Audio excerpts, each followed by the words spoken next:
¿Cómo están? Me da mucho gusto, como siempre, saludarlos de nuevo aquí en Asterisco, la revista de Conaculta.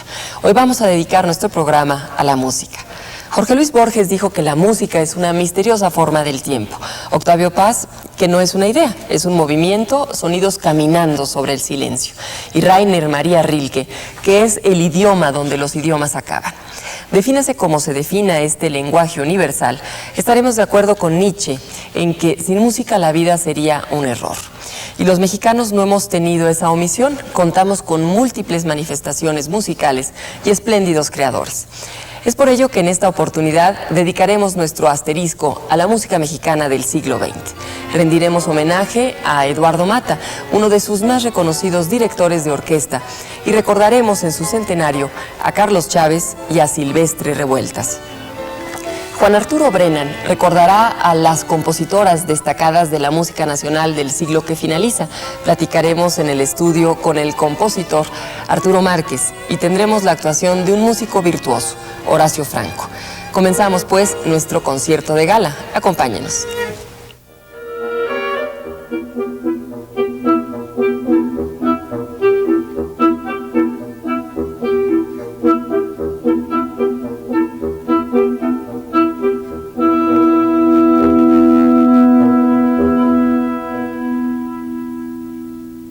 Para nuestro programa de hoy sobre música mexicana, invitamos también a Mario Lavista. Él nos da sus opiniones y comentarios sobre la música.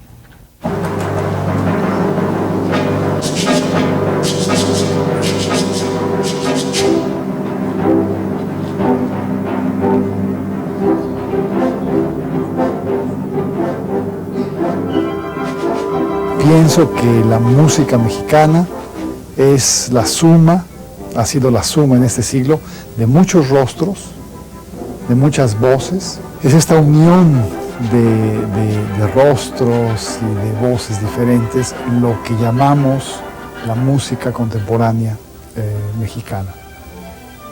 Vemos así como en este siglo conviven de una manera casi natural compositores vanguardistas con compositores muy tradicionales, compositores que utilizan un lenguaje heredado del siglo XIX, tal podría ser el caso de Manuel M. Ponce, junto a autores que descubren el lenguaje del arte moderno como Carlos Chávez y Silvestre Revueltas, para hablar de la primera mitad de este siglo.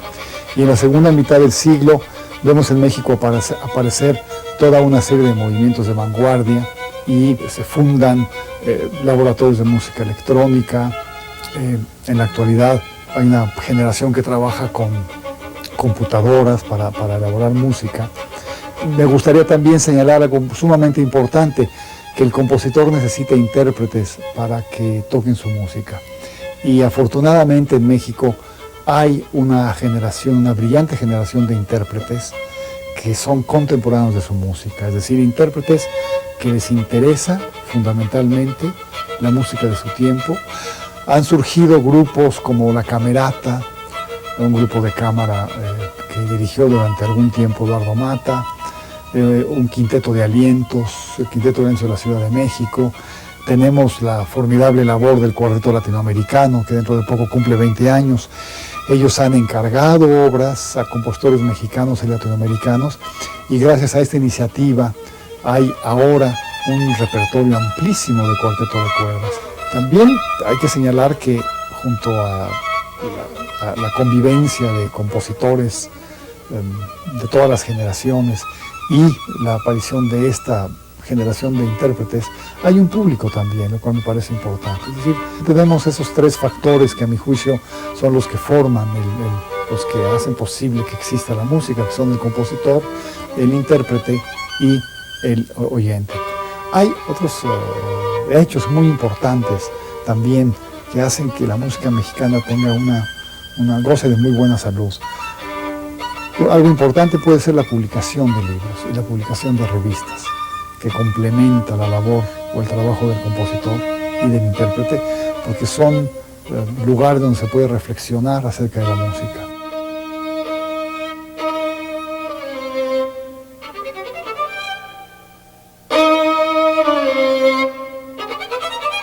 Octavio Paz situó la música de Silvestre Revueltas como la más importante de América y la calificó de irónica, burlona y esbelta. El mismo premio Nobel dijo de la música de Carlos Chávez que es una obra original y única, que puede verse como la traducción de México a un lenguaje universal o como la traducción del mundo a nuestro lenguaje. Lo cierto es que Chávez y Revueltas fueron figuras centrales de una de las generaciones más brillantes de nuestra historia. En Asterisco celebramos este 1999 sus centenarios con la participación de José Antonio Alcaraz.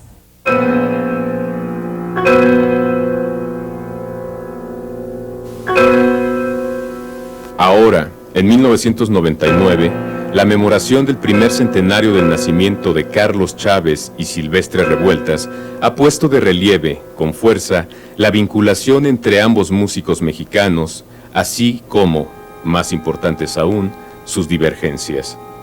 Si los une cierta postura pedagógica o una visión, tanto como el proyecto cultural derivado de la misma, aquello en que difieren es cuanto afirma su individualidad respectiva y les otorga un perfil autónomo.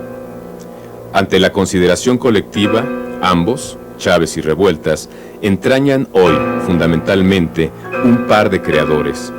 Dieron resiedumbre a la voz de México en terrenos musicales, y lo hicieron con radicalismo marcado. Vale la pena repetirlo. Son músicos que guían.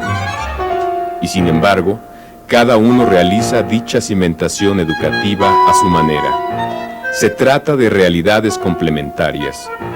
Entre otras posturas, a Chávez y Revueltas los hermana la rebeldía, ejercida en términos propios, y, como lo señala Octavio Paz, el rebelde logra trascender su actitud inicial, y esa negación absoluta se transforma, por la escritura, en una afirmación. Ambos compositores mexicanos hicieron, vigorosamente, del sonido musical una condición constitutiva. Ahí reside buena parte de su sello. Tienen así una fisonomía histórica, a la vez rebelde y propositiva, en su proyecto vital. Confirman así que, en terrenos artísticos, la ruptura constituye uno de los signos más saludables. Chávez y Revueltas descartaron drásticamente los academicismos polvorientos a la vez que el pensamiento tributario. No pensaron, ni sentían o actuaban en idiomas ajenos, a diferencia de sus antecesores. Resulta evidente que la condición adulta de la música mexicana de concierto surge a consecuencia de la Revolución de 1910 con una necesidad urgente de reafirmar lo propio. En el canto de Chávez y Revueltas resuenan en forma genuina el brío, los rituales y la entraña de nuestros ancestros múltiples, sus arrestos, hallazgos, aciertos, certezas, así como errores y tropiezos, lejos de la ingenuidad pintoresca o la mirada condescendiente del paternalismo.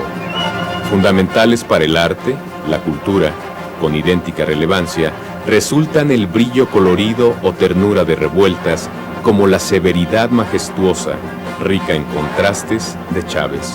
Tonancintla y la Pirámide, mexicanos de manera análoga. En ambos casos se trata de un afianzamiento de la identidad nacional. Por todo ello, hoy, a 100 años de distancia de su nacimiento, Chávez y Revueltas representan, asimismo, soles gemelos.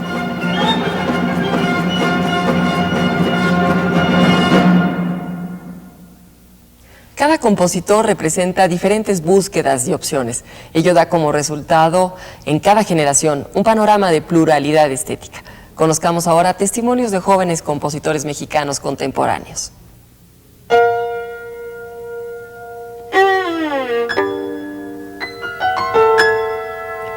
Desde temprana edad la música les llenó el corazón. Si bien todos son ejecutores de algún instrumento, estos jóvenes se adentraron en los orígenes de la música y optaron por un camino difícil, muy gratificante, el de la composición musical. Se trata de Georgina Derbez, Alejandro Castaños y Horacio Uribe, becarios actuales del Fondo Nacional para la Cultura y las Artes, en el ramo justamente de jóvenes creadores. Yo creo que es un reto de manera inicial, ¿no? Porque hay tantas posibilidades en esta época Es decir, no es como la época de Mozart, ¿no? Que se podía hacer solo de una manera, o sea, todos con un lenguaje único que los unificaba de alguna manera. En esta época hay tantas diferentes corrientes y tanta diversidad que pues es así como imperante que uno encuentre su voz propia y sobre todo tener muy claro qué es lo que uno quiere expresar, ¿no? Porque puede uno perderse muy, muy fácilmente, ¿no? O sea, es como en todas las artes del siglo XX que hay así una diversidad impresionante. Quizás para bien o para mal las influencias han venido de música no mexicana, de compositores no mexicanos, ¿no? No sé, puedo pensar en tantos compositores, sobre todo franceses, como Debussy, Ravel, o Messiaen, o en Ligeti, por ejemplo, ¿no? que han ejercido una enorme influencia en tantos compositores. Yo pienso que no soy la excepción. Bueno, pues el proyecto eran 5 piezas para instrumentos solos y después hacer una pieza para los 5 instrumentos juntos. Entonces, la idea era como explorar los instrumentos y hacer como una especie de investigación y de búsqueda y después hacer un resumen de ese trabajo en la pieza para los 5 instrumentos juntos. Y eso es lo que acabo de terminar. El primer instrumento es el saxofón, después violonchelo, vibráfono, clarinete y percusiones.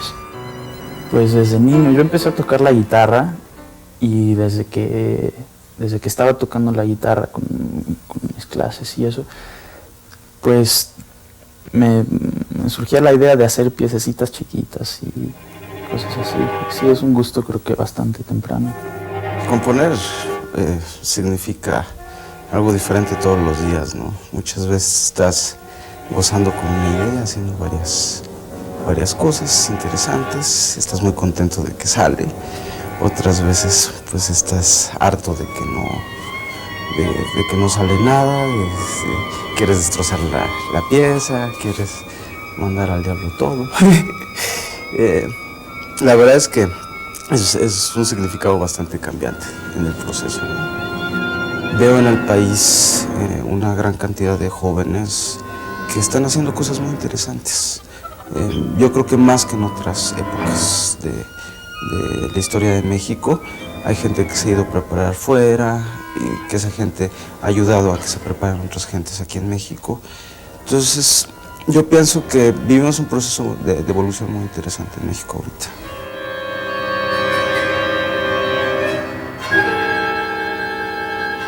Horacio Franco es una de las personalidades más virtuosas y prestigiadas del panorama musical mexicano y su renombre ha trascendido las fronteras. Los compositores más reconocidos del país han compuesto para él más de 30 obras y su virtuosismo como flautista ha sido ponderado en varios países. Participa ahora en Asterisco con la interpretación de la obra Tema y Variaciones del compositor mexicano Jorge Córdoba.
Eduardo Mata aportó a México una profunda herencia musical.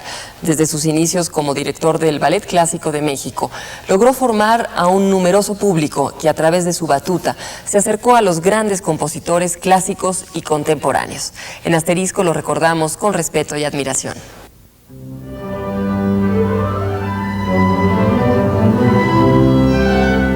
Para el compositor y director de orquesta Eduardo Mata, lo fundamental era tener la idea clara, el sonido en la cabeza y lograr ser fiel a las imágenes internas. Se tiene que ser totalmente fiel al espíritu de la obra interpretada según la propia percepción del director de la orquesta, lo cual significa un proceso de autoexamen terrible. Considerado como el director de orquesta mexicano más importante a nivel internacional, un lamentable accidente aéreo, ocurrido el 4 de enero de 1995, cegó la vida de Eduardo Mata cuando a los 52 años se encontraba en el apogeo de una brillante trayectoria por la que se llegó a decir que Eduardo Mata es uno de los músicos más importantes que ha tenido México en los últimos 50 años por muchas razones, pero entre ellas el rescate de la obra de Carlos Chávez.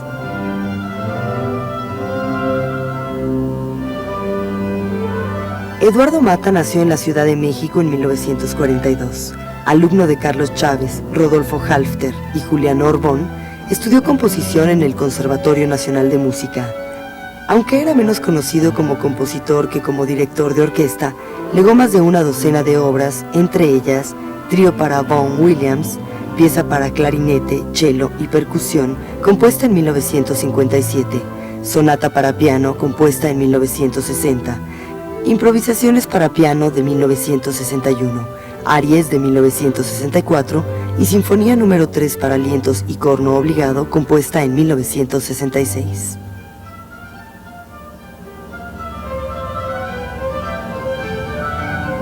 Al momento de su muerte, tal y como lo hizo en su momento con las obras de Carlos Chávez, Eduardo Mata se encontraba en la grabación de las obras completas de Silvestre Revueltas, también con la London Symphony. Como fuerte impulsor de la música de nuestro tiempo, Mata siempre incluía en sus conciertos partituras mexicanas y se había consolidado como el director mexicano de orquesta de mayor proyección internacional. Eduardo Mata inició su carrera a los 15 años y a los 22 había conseguido su primer puesto como director de la Orquesta Sinfónica de Guadalajara. Entre 1966 y 1975 fue director de la Orquesta Filarmónica de la UNAM, a la que le imprimió una calidad de sonido y prestigio tal que todavía se le sigue considerando como la época más brillante de esa agrupación.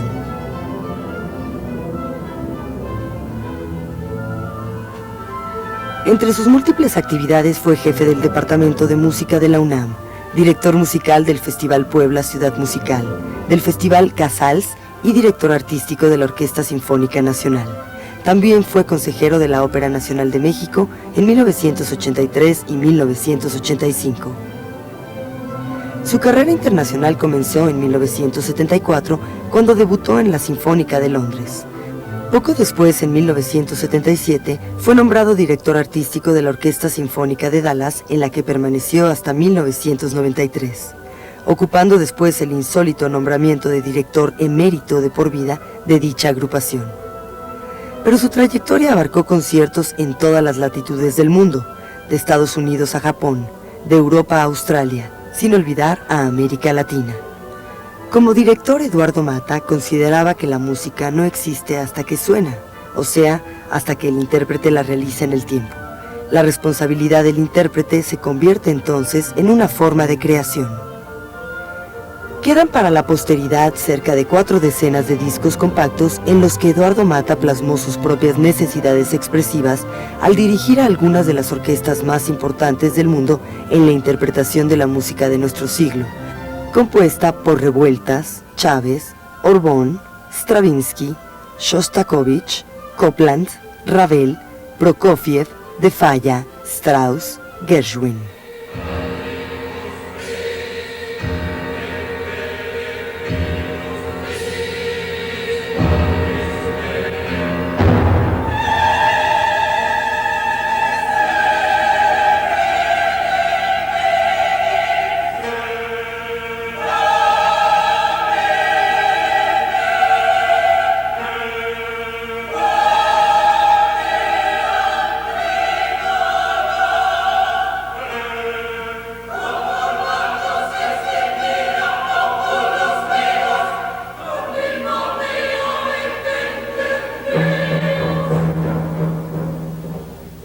Nos da mucho gusto recibir aquí en Asterisco a Arturo Márquez, compositor originario de Sonora. Él ha estudiado y vivido un importante tiempo de su vida en París, en California también. Ha hecho muchos trabajos multidisciplinarios y también es compositor residente de la Orquesta Sinfónica Nacional. Arturo, gracias por estar con nosotros. Muchas gracias. Pues vamos a iniciar esta plática sobre la música mexicana. La música ocupa un lugar preponderante en la vida de México. ¿Por qué es tan importante la música desde tiempos prehispánicos y luego en la etapa virreinal, por decirlo así? Luego pasaremos ya a la etapa moderna. Bueno, es importante precisamente por la sensibilidad de nuestro pueblo, ¿no? ¿Sí? Esta sensibilidad se ha distinguido desde el principio, desde los tiempos prehispánicos. Ya había una manera de expresarse musicalmente, ¿no? Con diferentes instrumentos de percusión y de aliento, sobre todo, ¿sí? Esto vemos cómo se desarrolla, digamos, a la llegada de los españoles, cómo nuestros pueblos de alguna manera adoptan, ¿sí? Y transforman estas diferentes músicas y se da pues una nueva música totalmente mexicana, latinoamericana, digamos, ese sabor que hemos sabido distinguir a través de estos años, ¿verdad? Los villancicos, todas estas composiciones. Claro, toda esta música influidas por la religión, ¿no? Claro, en la música colonial es principalmente, bueno, toda esta música sacra, ¿no? Sí. Que recientemente estamos volviendo a escuchar otra vez, estamos reescuchando, se está reinterpretando porque hay cantidad de investigaciones acerca de toda esta música, están haciendo las transcripciones una vez más, ¿no? Sí. Después de la Revolución Mexicana, con todos los cambios políticos y sociales que se dan en México, surge en la pintura lo que es la Escuela Mexicana de Pintura. Se habla mucho de que hay otra escuela mexicana de música. El iniciador, el ideólogo, podríamos decir, es Manuel M. Ponce. Y con él, luego, importantes compositores como Chávez y Revueltas, entre otros.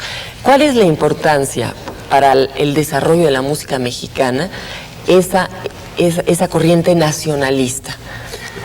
La importancia es que estas músicas nacionalistas es la primera vez que nos identifican como una nación, como un pueblo mexicano, ¿no?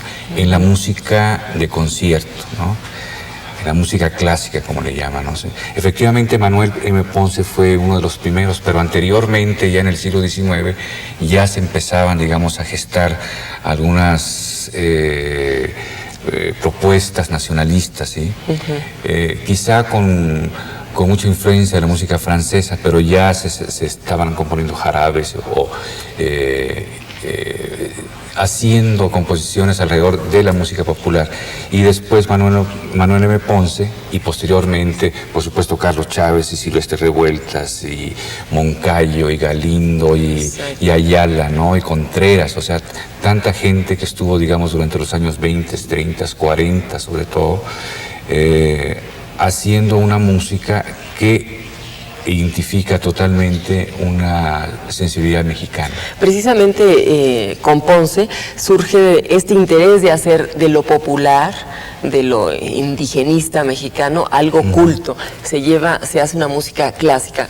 ¿Cómo se logra este paso? En las composiciones. Tú eres compositor, tú trabajas mucho también bajo esta influencia de lo urbano, de lo popular. ¿Cómo logras hacer ese paso de algo muy popular a hacerlo clásico, a hacerlo una música culta, como se suele llamar? Claro. En esta época, principalmente, digamos, hablo de la época nacionalista, se dio precisamente porque había, digamos, unas razones históricas importantes que permitieron, digamos, este desenlace, ¿verdad? Hablo principalmente, digamos, de los principios de siglo. La Revolución Mexicana, ¿sí? Como sabemos, también da impulso a la Escuela Nacionalista de Pintura. También la da en la música de alguna manera, ¿sí? Y vemos, por ejemplo, inclusive en Chávez, ¿sí? Que compone una sinfonía proletaria, ¿sí? O sea, no es una cuestión solamente de decir voy a hacer proyecto, voy a hacer una fusión. Tiene que haber algo, es algo que pasa socialmente, políticamente, algo estéticamente, ¿sí? Y entonces que a una serie de compositores los llevan, digamos, a hacer esta fusión entre lo que es lo popular y lo académico, ¿sí? En el caso, por ejemplo, de Revueltas, ¿sí? En el caso de Revueltas yo diría que es más allá todavía, ¿sí? Porque su música ya no solamente es una fusión, es simplemente ese sincretismo perfecto, ¿no? Entre lo que es la sensibilidad de la tradición mexicana y la gran música. Tú trabajas mucho inspirándote en el danzón, en el son, en la música de bandas. ¿Cómo y por qué ha sido tan importante esta música mexicana para las composiciones que tú haces para orquesta? Y para música de cámara también. También, sí. Lo que sentí, digamos, hacia finales de los años 80 es que mi manera de componer tendría que ser otra, ¿sí? Sentía que la modernidad estaba demasiado pesada sobre la tradición mexicana, ¿no? Entonces, de repente me doy cuenta de que lo que yo podía hacer mejor es justamente esa fusión entre la música popular y la académica. Entonces empiezo, digamos, a buscarme interiormente, sobre todo, ¿no? Para ver qué es lo que había y bueno, he encontrado cantidad de maneras de hacerlo, ¿no? O sea, ya sea con el son, con el danzón, con el bolero, ¿sí? Con el vals también, ¿sí? ¿Y cómo recibe el público esta música nuestra tan mexicana llevada a un nivel ya clásico, en salas con orquestas, en música de cámara, como dices tú? ¿Cómo lo recibe? Pues si la música está bien hecha, pues la recibe bastante bien, ¿sí? Eso hablo también de la música contemporánea, de la música experimental, ¿sí? La diferencia es que, digamos, lo que yo estoy haciendo y lo que están haciendo otros compositores también, digamos, de mi nueva generación, o sea, esta fusión entre lo popular y lo académico, hay como una especie de complicidad muy directa con el público, ¿sí? O sea, de repente están escuchando géneros, digamos, de sus propios barrios, ¿no? De sus propias ciudades, de sus propias provincias. Entonces, pues como que hay una especie de complicidad entre público, intérprete, compositor, ¿no? Sí. Ahora, no todo en México es la música popular y la música clásica, hay otros géneros importantes. Podemos mencionar la importancia que ha tenido la ópera, la zarzuela, por ejemplo, en una época también, y hoy en día la música contemporánea. ¿Cuál es tu opinión sobre los alcances y la importancia, y si hay vanguardia o no, de la música contemporánea mexicana? ¿Cuál sería esa música? ¿Cómo sería? Siempre ha habido una vanguardia, ¿no? De hecho, el artista, o sea, siempre está buscando, digamos, lo que puede expresar en su tiempo, ¿no? ¿Sí? Entonces, actualmente hay una vanguardia importante, ¿sí? Hay muchos compositores que bueno, participan, digamos, de toda la búsqueda de las nuevas posibilidades instrumentales y expresivas en la música, ¿sí?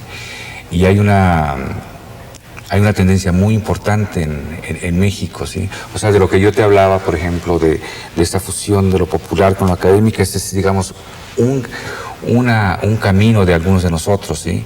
Hay otros, digamos, en donde también, digamos, hay una fusión entre el aspecto latinoamericano, el aspecto rítmico y la música académica, ¿sí? Pero no tanto, digamos, en la cuestión de los géneros, ¿no? Como en mi caso, ¿no? Como en el caso del son, danzón y todo eso. Pero en relación a lo que se hace en otras partes del mundo, lo que se hace en Latinoamérica, ¿qué característica tendría la música contemporánea que se hace en México? ¿Cuál sería su aportación o su característica que nos diferencie? Se puede escuchar algunas características propias, ¿sí?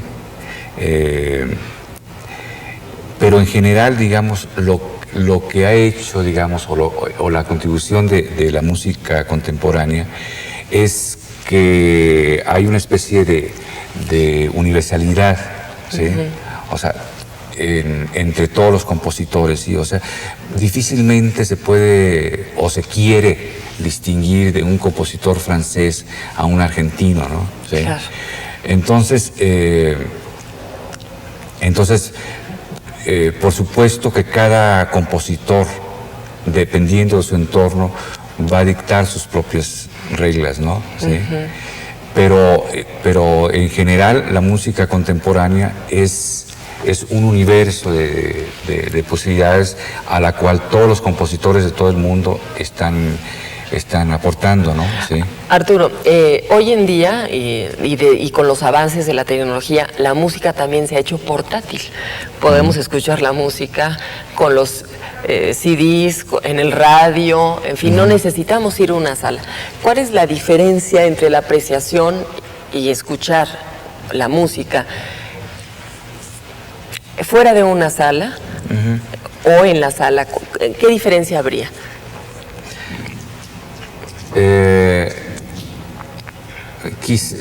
Lo que pasa es que a veces las grabaciones son tan buenas que son mejores sí, que en vivo. Y luego las interpretaciones en vivo, bueno, tienen mucho que desear, pero en general, por supuesto que el escuchar la música en vivo es mucho más emocionante, ¿no? Si tener al músico enfrente, ¿sí? Especialmente si son grandes intérpretes, ¿sí?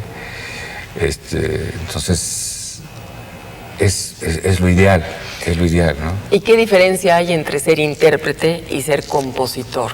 ¿Cuál, digamos, sería ese límite que hace que unos sean nada más intérpretes y excelentes, en algunos casos, o que den ese otro salto, ¿no? Que sean compositores, como es tu caso? ¿Cuál sería la diferencia? El intérprete, de alguna manera, es lo que dije antes, un cómplice del compositor. O sea, es un trabajo. La música es finalmente el resultado de estos dos mundos, la composición y la interpretación, ¿sí? No pueden existir aisladamente, ¿sí? El compositor, por su lado, es el que, digamos, el que de alguna manera hace un plan de todo este mundo de sonidos que va a ser la nueva obra, ¿sí? Y el intérprete es el que va a recrear, es el que tiene las posibilidades de llevar, de poner en vivo, digamos, todo este mundo de sonidos, ¿verdad? Hay el caso, por ejemplo, en donde el compositor es el mismo intérprete, como en la música electroacústica, ¿no? Entonces uno hace su música en el estudio y entonces uno es su propio intérprete, ¿sí? Pero bueno, ese es un caso reciente, ¿no? Arturo, y para concluir nuestra charla, ¿cuál es el lugar y la importancia que ocupa en México la crítica musical? ¿Hay una buena crítica? Ajá. ¿Es importante lo que se hace o faltaría? Hay crítica, sí, pero hay muy poca. O sea, no vamos a encontrar reseñas de los conciertos, de los discos, frecuentemente, ¿sí? Y cuando se hace, bueno, pues están los críticos como Antonio Alcaraz, que, bueno, asiste a algunos conciertos, pero no va a asistir a todos, ¿sí? O sea, falta mucho. Me extrañó, por ejemplo, en Estados Unidos, en donde para los intérpretes, para los compositores, era esencial el que se le hiciera una crítica, ¿no? Sí. Entonces, había siempre uno o dos, por lo menos uno siempre ahí en cada concierto.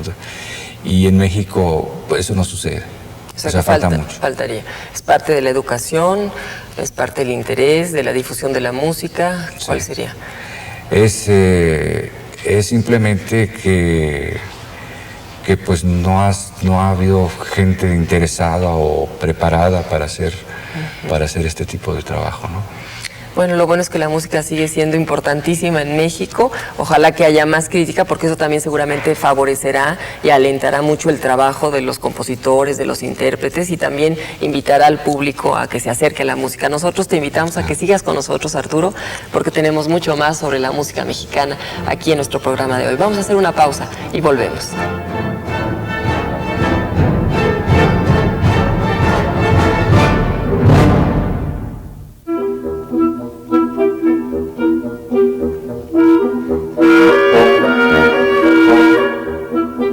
Según la historia de la música en América Latina, las primeras compositoras surgen en el transcurso del siglo XIX. A estas primeras generaciones pertenece la cantante y compositora mexicana Ángela Peralta. Juan Arturo Brennan colaboró en Asterisco a propósito de este tema.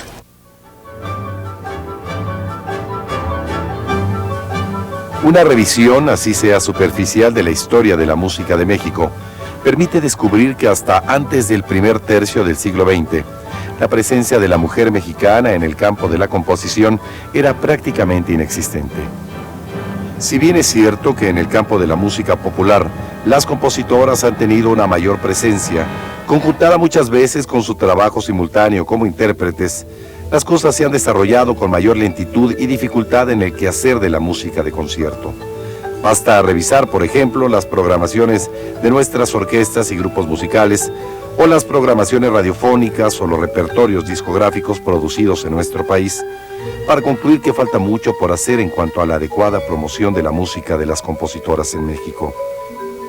En este contexto, se han dado ya algunos pasos tentativos, sobre todo en el ámbito de la musicología y la academia, para rescatar y poner de relieve la figura y la obra de las compositoras mexicanas del siglo XX.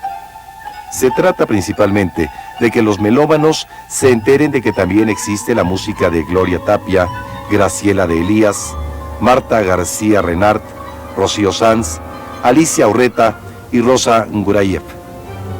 Más importante que las investigaciones, las fichas y las bibliografías, es el conocimiento vivo, cercano y continuo del trabajo que en los últimos años han estado realizando algunas compositoras mexicanas que cuentan ya con una presencia sólida en nuestro propio ámbito, que han labrado estilos y modos de expresión altamente diferenciados y personales, y que además ya han tenido una proyección internacional de buen nivel.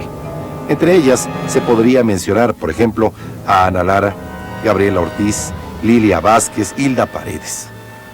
Es de esperarse que en el umbral del tercer milenio se den las condiciones necesarias para que la música de nuestras mejores compositoras deje de ser una simple referencia para estudiosos e iniciados y se convierta en parte cotidiana y abundante del discurso musical en México. Sin duda, las composiciones de Mariana Villanueva, Graciela Agudelo, Leticia Armijo, Cecilia Medina, Cintia Valenzuela, María Granillo, Lucía Álvarez, tienen méritos propios y suficientes para insertarse de lleno en nuestra vida musical, tanto en lo que se refiere a su programación constante en las salas de concierto de México, como en lo relativo a becas y apoyos, edición de partituras, difusión en los medios, grabaciones discográficas, etc.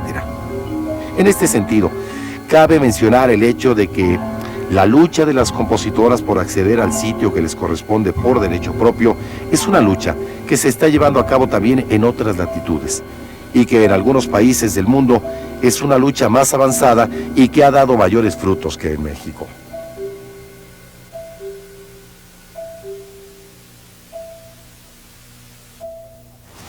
El escritor estadounidense Henry David Thoreau dejó para la posteridad una sabia recomendación. Lee los buenos libros primero, lo más seguro es que no alcances a leerlos todos. Para ello, Claudia Hernández de Vallarispe nos tiene ahora interesantes sugerencias de lectura. Los números redondos son siempre el mejor y parece que el más irrebatible pretexto para festejar el nacimiento o para recordar por la fecha de muerte a los grandes artistas y en general a quienes han destacado en cualquier ámbito del quehacer humano. Pero puede suceder que a un escritor, con el compromiso de escribir cada semana una columna literaria en el suplemento de un periódico, de pronto le hagan falta los temas. Piensa entonces en los escritores que lo han marcado, en aquellos que mejor y más ha leído, por ejemplo. Piensa, sin embargo, que el periódico también le impone la necesidad de los números redondos como pretexto para recordarlo. centenario, bicentenario, 50 años o de perdida 25 o 5 años. Y claro, se desespera porque la coincidencia no es tal y no se encuentra allí cuando la buscamos. Para acabar con los números redondos, pues, y con lo que algunos consideran su falso prestigio, el novelista español Enrique Vila Matas, en septiembre del 95, decidió escribir un texto sobre Antonin Artaud en su 99 aniversario de nacimiento, no en el número 100. Y claro, nada pasó, solamente que el texto se publicó y punto.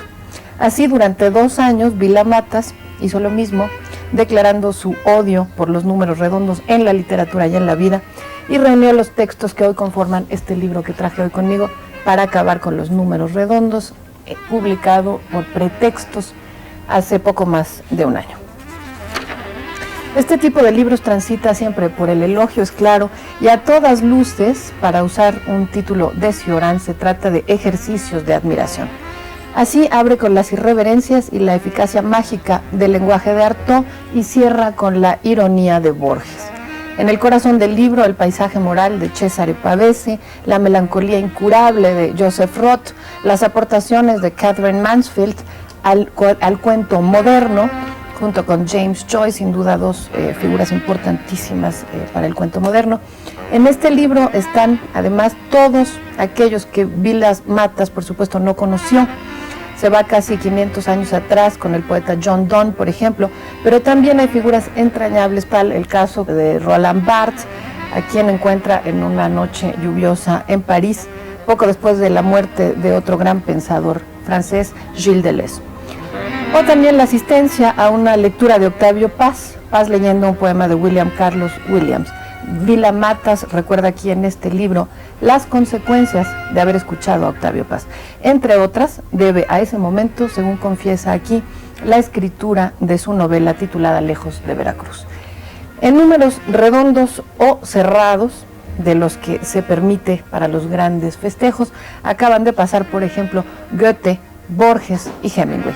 Los 2 últimos, por cierto, están en este libro con motivo de sus cumpleaños no cumplidos y sin el prestigio de los números redondos en el desconcertante tiempo del hoy habría. Antes de concluir nuestro programa de hoy, les presentamos a ustedes a continuación nuestro singular elogio de la lectura.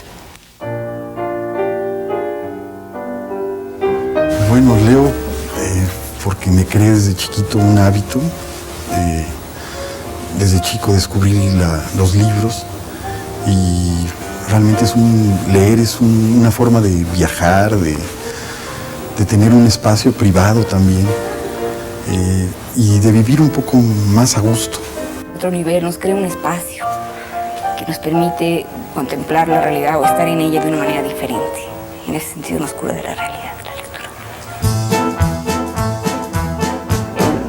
Nos cura de la realidad en el sentido en que cuando leemos, aunque no sea necesariamente un poema, una novela, aunque no sea literatura, aunque leamos, por ejemplo, la entrada de un diccionario de meteorología, de geografía, en donde nos explican cómo funciona el granizo, o aunque leamos un libro de historia natural donde nos hablen de la conducta de los tigres, que son cosas bien reales, esa lectura inmediatamente nos coloca en otro nivel.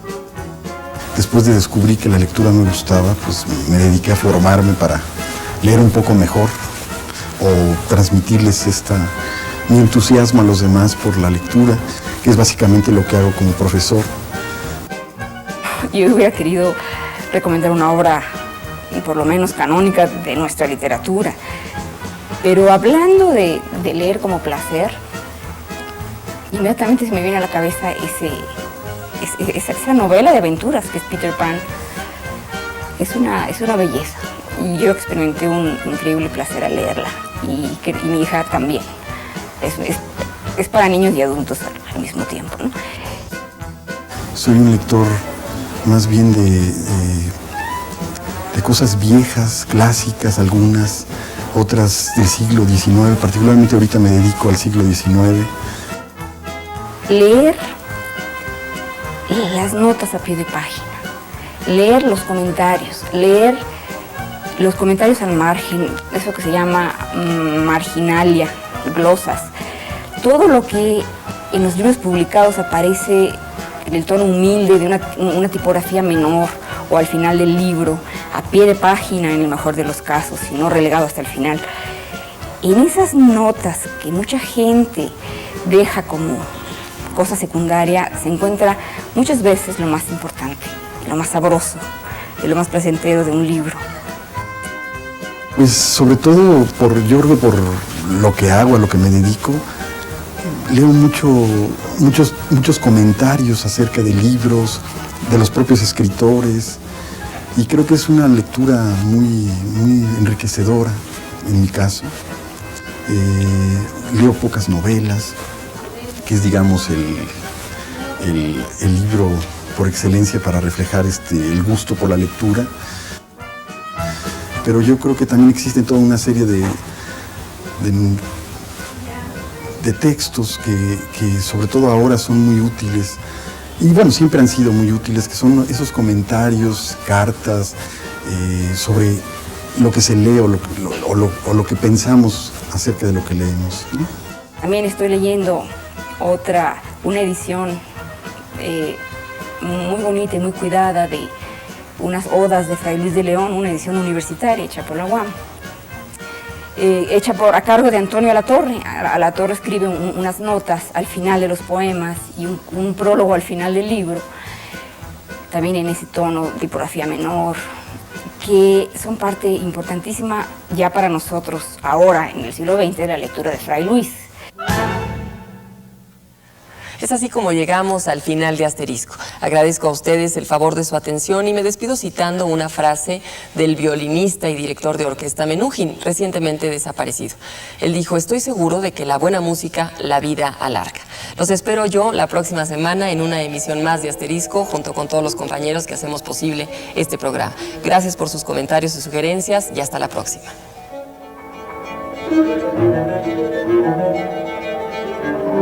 Thank you.